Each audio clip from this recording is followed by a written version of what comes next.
Lois, why don't you go first? Oh, I want to go first because when I was in the first grade, and I went to school at Sardis, Texas, and that's that little tiny town between Midlothian and Waxahachie. We had 2 buildings, but we had to go outside to go to the restroom.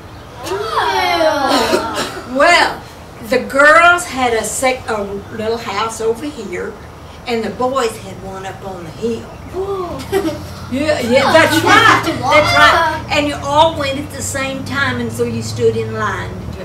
But the bad thing was, in the winter time, or when it was raining, what did you do? You still had to go to that little house up on the hill. So it was cold. Can you imagine on your coldest winter day going outside to an unheated building and going to the restroom? It was awful. It was awful. Well, now, Miss Lois, I can almost tell a story as good as that. Do y'all know it? What? Well, yes, I can.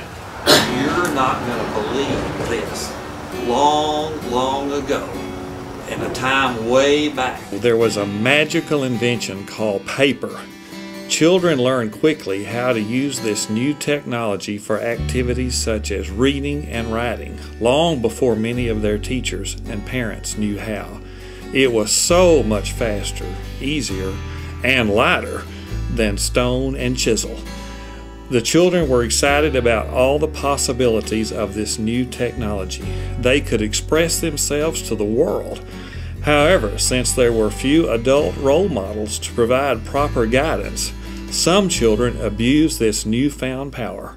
Middle school girls were known to write mean and nasty notes to one another. Boys were spending way too much time using it for playing games rather than accomplishing something worthwhile. We even believe it was boys that invented spitwads. Paper was causing all sorts of problems. When the adults found out what the children were up to with the technology, they were horrified. Paper had to be stopped. It was making the children do bad things and they needed to be protected. And so it was decided that paper should be banned from schools. Boys and girls, you have wasted so much paper in our class. That's it. No more paper. We're not having paper in this room anymore. Does everybody understand? Yes. Good. The children were not upset because they knew they could still use the new technology when they were outside of school. It's free and there was nothing to stop them from accessing all that they wanted without parents and teachers even knowing. Banning paper from the schools did not help curb the children's abuse of it. In fact, things became much, much worse. I wonder if the spitwads got larger and larger.